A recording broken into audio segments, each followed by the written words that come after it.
Olá, amigos, estamos de volta com o programa Despertar, produzido pelo Centro Espírita Amor e Caridade de Bauru e veiculado pela TV Educativa Prevê. Hoje temos a presença novamente de Francisco Amorim. É um estudioso do Evangelho e vamos formular a ele algumas perguntas relacionadas com Jesus. Francisco, seja bem-vindo. Agradeço muito o convite e espero corresponder à expectativa. Francisco, separei algumas perguntas relacionadas com Jesus que parecem assim um pouco estranhas, porque a imagem que nós temos de Jesus é de uma criatura doce, afável, compreensiva, generosa. Eu vou lhe fazer algumas perguntas que parecem que não saíram. Essa expressão não é bem de Jesus. Eu queria que você nos explicasse se é isso mesmo que a gente está entendendo, se o entendimento é diferente. A primeira pergunta, Francisco, é relacionada com Jesus quando ele fala que veio trazer a espada e não a paz. Ora, mas Jesus é o príncipe da paz. Que história é essa dele trazer espada para nós, Francisco? Muito bom. Realmente existem questões que parecem estranhas dentro da doutrina cristã, dentro dos ensinamentos de Cristo. Mas nós precisamos analisar essa questão da espada com um pouco mais de calma, um pouco mais de critério. Primeiro, nós temos o símbolo da espada, né? A simbologia, que a espada corta, ou a espada que faz a guerra, a espada que fere. Mas também tem a espada da justiça, né? Então tem uma simbologia. Agora, quando Jesus está ensinando os apóstolos, conversando com eles, e chega ao ponto de falar que não veio trazer a paz, mas a espada, ele está querendo passar para eles a noção de que existe um esforço muito grande que todos nós devemos fazer para vencer os nossos atavismos. Nós somos espíritos, todos criados aí na simplicidade, com nenhum conhecimento, e o processo evolutivo é longo e a nossa tendência, em função das dificuldades que são normais, é procurar o comodismo, procurar se acomodando nessa situação, tá? Bom, só que aí a ordem, né, divina na nossa consciência é o progresso. Nós vamos ter que produzir sempre mais do que aquilo que o nosso comodismo permite. O progresso, ele exige um esforço muito grande. E o progresso, ele exige um esforço também na área moral. Não só na área intelectual, não só na área industrial, mas também na área moral. Então nós precisamos muitas vezes tomar decisões que são complexas em relação ao que a gente entende de mundo, ou que a gente entende de direito da gente, né?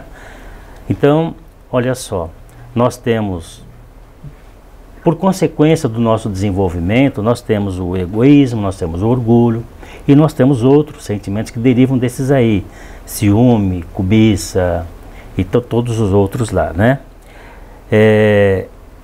E o nosso objetivo é a perfeição moral, a perfectibilidade. Nós nascemos simples, ignorantes e vamos chegar à perfeição. E como é que a gente chega à perfeição com esses sentimentos? Nós sabemos que a perfeição é o amor. O amor representa a perfeição. A justiça, né, plena representa a perfeição. Mas nós somos cobiçadores, nós somos preguiçosos, nós somos ciumentos, nós somos egoístas, nós somos orgulhosos e precisamos entender isso e entender que para que o amor, para que a justiça possam florar, possam ter força e seguir adiante, norteando a nossa evolução, nós precisamos fazer alguns cortes profundos naquilo que é a nossa noção de pureza, a nossa noção de realidade, nossa noção de justiça. Então nós vamos ter que fazer uma guerra muito grande contra os nossos próprios atavismos. Então quer dizer que Jesus fez uma espécie de metáfora. Sim. Quando ele fala em espada, não é a espada da guerra, da ofensa, mas é a espada do esforço para cortar as nossas más tendências. Seria isso? Exatamente, essa é uma das partes. É a primeira parte, cortar as nossas más tendências e preparar o caminho para seguir adiante. Mas tem um outro aspecto, né? Quando a gente começa a aparar as arestas ruins que existem na gente, nós começamos a incomodar o outro. Começamos a ter dificuldades com os outros.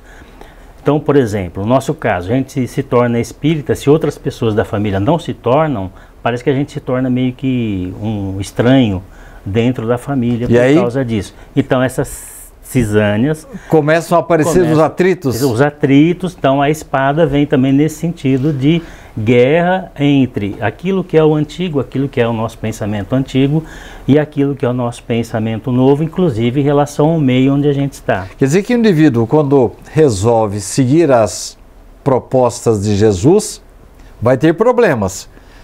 Em relação àqueles familiares mais próximos ou amigos que não estão pensando da mesma maneira? Exatamente, vai ter problemas com essas pessoas ou com esses pensamentos divergentes do seu pensamento novo e vai precisar usar a espada exatamente para parar em si próprio as arestas que incomodam os outros, se tornar uma pessoa transparente, boa, ou seja, se colocar no ponto de exemplo daquilo que ele diz que é, ou que ele diz que aprendeu, né?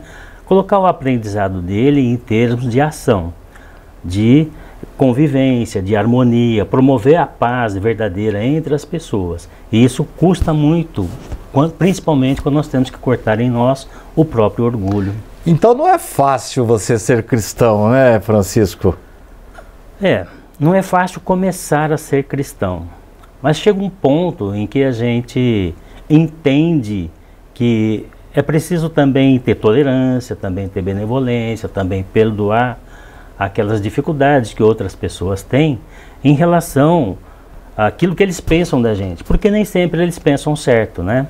Eles pensam que a gente quer aparecer ou quer alguma coisa nesse sentido. E na verdade a gente só quer mudar um pouco, melhorar, tornar a vida menos difícil. Nós vamos fazer um pequeno intervalo e vamos seguir depois para o segundo bloco, em que eu vou perguntar para o Francisco uma outra questão que também nos traz uma certa dúvida. Mas voltaremos já já.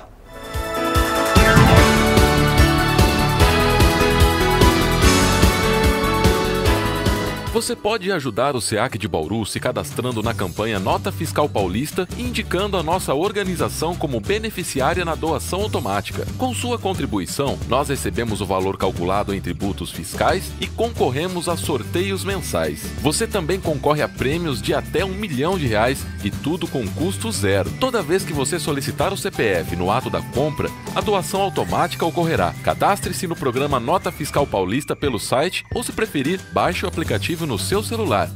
Faça seu login e siga o passo a passo que o sistema oferece. Escolha a opção Entidades e, em seguida, Doação de cupom fiscal com CPF automático. Pesquise pelo nosso CNPJ, Centro Espírita Amor e Caridade, e selecione Prazo Indeterminado. Pronto, agora você já está ajudando o SEAC e todos os nossos projetos. O Centro Espírita Amor e Caridade de Bauru agradece.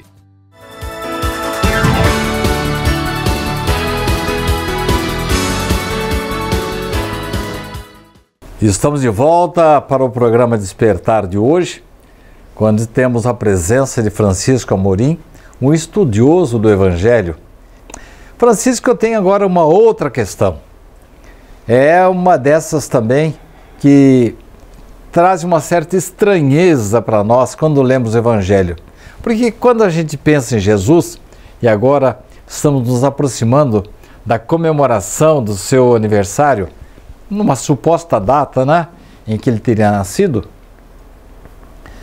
uma expressão que causa estranheza para mim, porquanto Jesus era a benevolência, a paz, a paciência, a compreensão em pessoa. E de repente ele diz assim, dirigindo-se à mãe, porque a mãe estava chamando para visitar ou comparecer, acompanhar um enterro, um féretro, e ela recebe a seguinte resposta de Jesus: deixai aos mortos o cuidado de enterrar os mortos. Jesus estava manifestando algum desrespeito em relação aos mortos, Francisco? Na verdade, não, né? O Jesus nunca desrespeitou nenhuma das leis e nem das crenças das pessoas da sua época.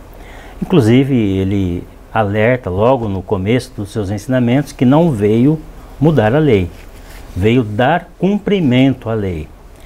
E fez algumas reinterpretações de partes, né, dos ensinamentos que eram dados aos antigos, como, por exemplo, foi dito aos antigos que é olho por olho, dente por dente.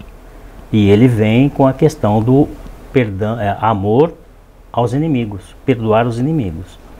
Quer dizer, ele traz sempre os ensinamentos para uma questão de pacificação do entendimento. Não desrespeita o Velho Testamento e traz uma interpretação mais humana, mais amorosa. Mais aprofundada da verdade que está lá no Velho Testamento, mas que foi entendido de maneira muito radical às vezes.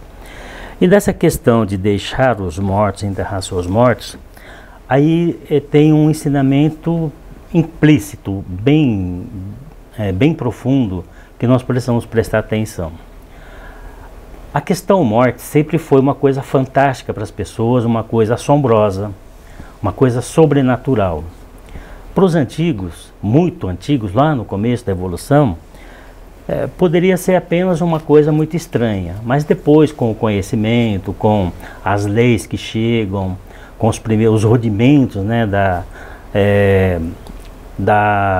do entendimento trazido por Moisés, isso começa a incomodar as pessoas. O valor da pessoa, a adoção de que a alma é imortal, essas coisas começam a incomodar, e aí desenvolvem-se muitas teorias, muitos critérios de como acabar a vida, como enterrar os mortos, como proceder com isso.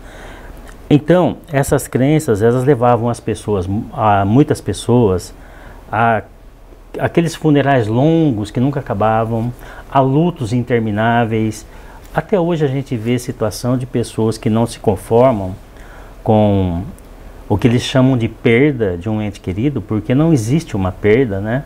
Existe apenas uma separação temporária, na maioria das vezes. Inclusive a roupa, né? Muita gente fica usando a roupa negra por muito tempo, né?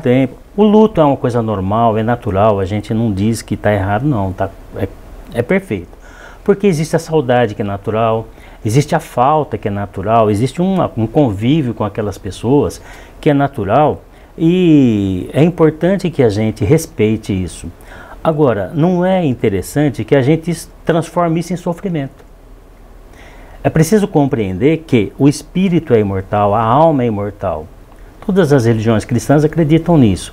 Se é imortal, então por que a gente tem que sofrer porque perdeu? Se não perdeu, é imortal, não perdeu. Então Jesus está querendo falar exatamente dessa questão.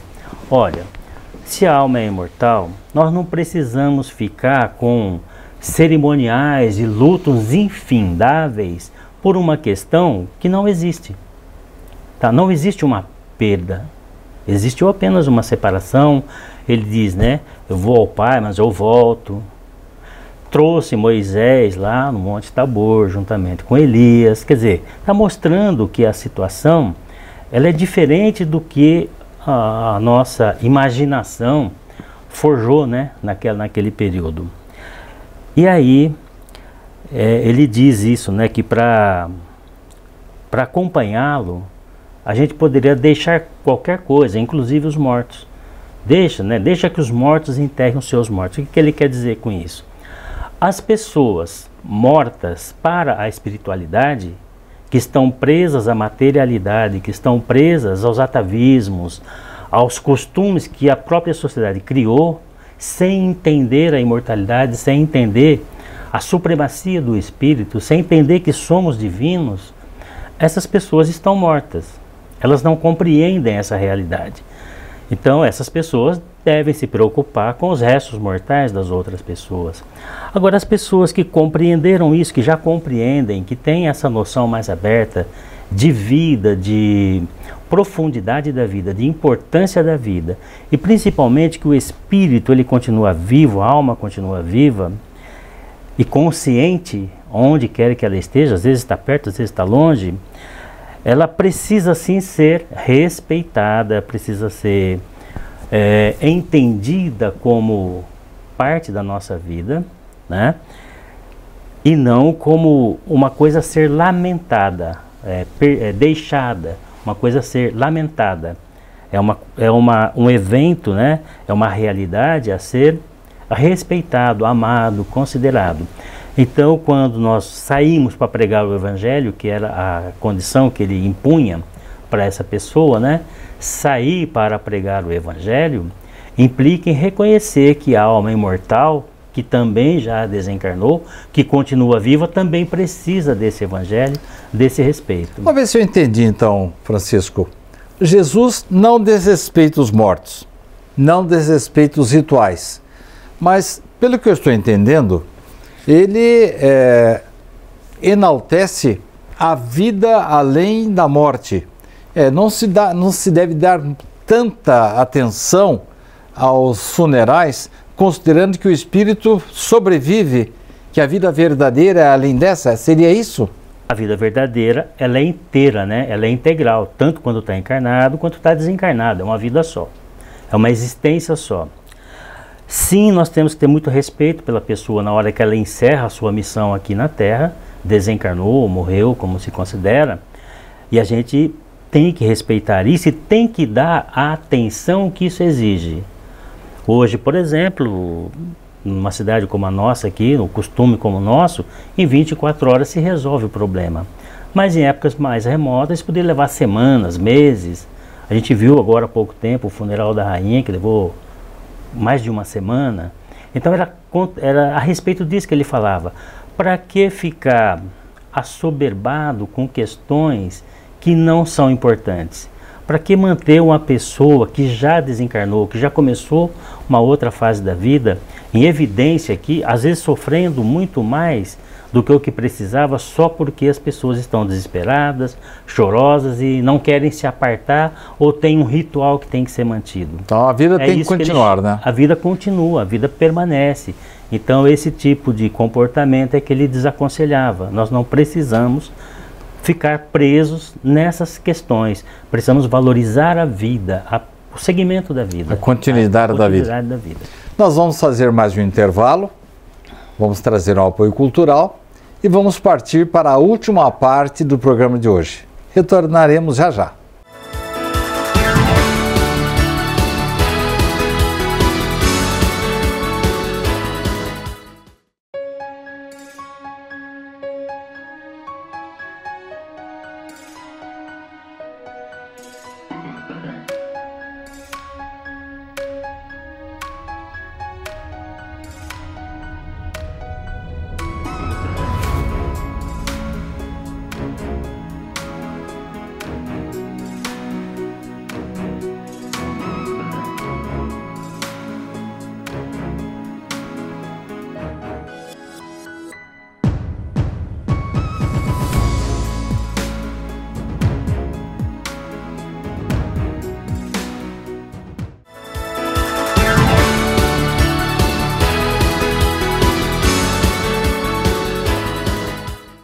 Estamos de volta para o último bloco do programa Despertar de hoje. Estamos com Francisco Amorim, um estudioso do Evangelho. Francisco, no bloco de agora eu queria trazer uma questão, agora sim, a respeito da mãe de Jesus, que foi procurá-lo e ele teria respondido, né? Não, alguém falou, sua mãe está aí. E ele respondeu, quem é minha mãe? quem são meus irmãos?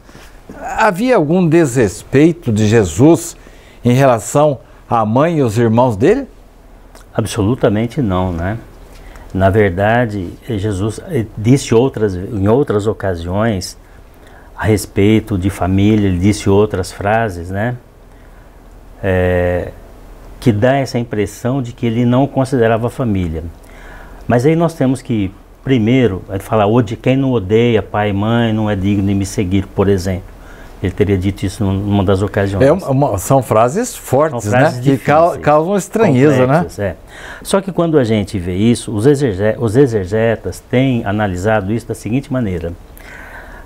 Isso foi dito há muito tempo, não foi registrado na hora, as pessoas ficaram na tradição oral por um tempo muito longo.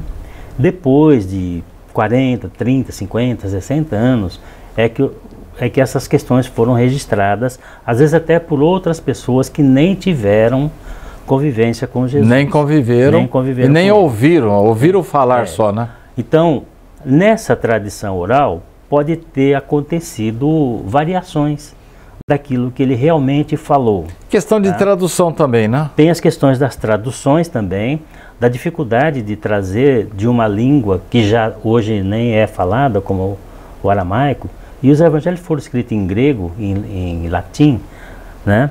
E não no aramaico, pelo menos é o que a gente sabe aí. Essas dificuldades todas juntas, né, deram muito trabalho a quem fez as revisões, a quem compôs os livros que a gente tem hoje. Trabalho mesmo, muito trabalho, foi muito difícil. A gente tem que louvar o trabalho e o esforço dessas pessoas, e eles trouxeram aquilo que eles puderam trazer, eles não podiam alterar aquilo que eles recebiam, que aí seria falso, né? Então eles deixaram vir do jeito que estava. Mas fica para a gente agora a questão de interpretar isso de maneira adequada, né? Como no caso, não vim trazer a espada, mas não vim trazer a paz, mas a espada.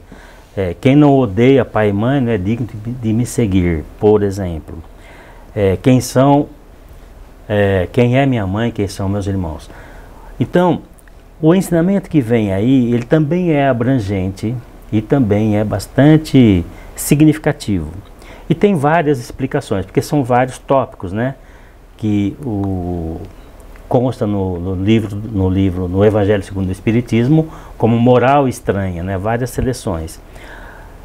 O que acontece? Quando Jesus, no caso da família dele, se refere a quem são meus pais, quem são meus irmãos, minha mãe e minhas irmãs, e ele diz, a não ser vocês que aqui estão comigo. Ele está ampliando o conceito de família. Ele está dizendo que nós somos todos da família divina, da família espiritual divina. Família universal, né? Família universal. Uma única família, em que, no que caiba o respeito que a gente deve ter por pessoas especificamente, como seja o pai, a mãe, isso não quer dizer que temos que ter menos respeito com outras pessoas. Porque de qualquer forma, nós somos todos instrumentos de um mesmo processo, um processo de cocriação divina. Nós somos instrumentos de Deus na criação. Todos nós temos a mesma parcela divina na nossa criação. Então, é preciso entender que todos nós somos iguais. Se todos nós somos iguais, nós temos que nos considerar iguais, nos respeitarmos de maneira igual, não discriminar ninguém e amar todo mundo. Ele fala, quem não odeia pai e mãe não é digno de me seguir. Aí precisa ver o sentido das palavras, como eu já disse, os exegetas dizem para a gente não considerar isso.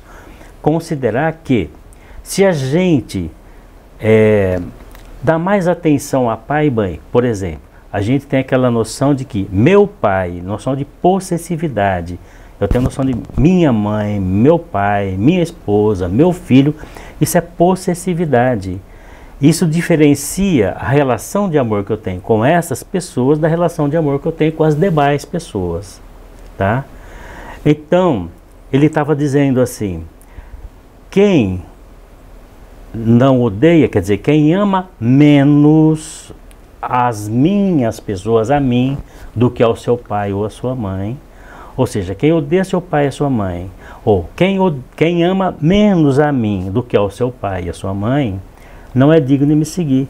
Porque todo o amor que a gente deve ter por todas as pessoas, ele deve ser infinitamente justo e normal e igual, tá?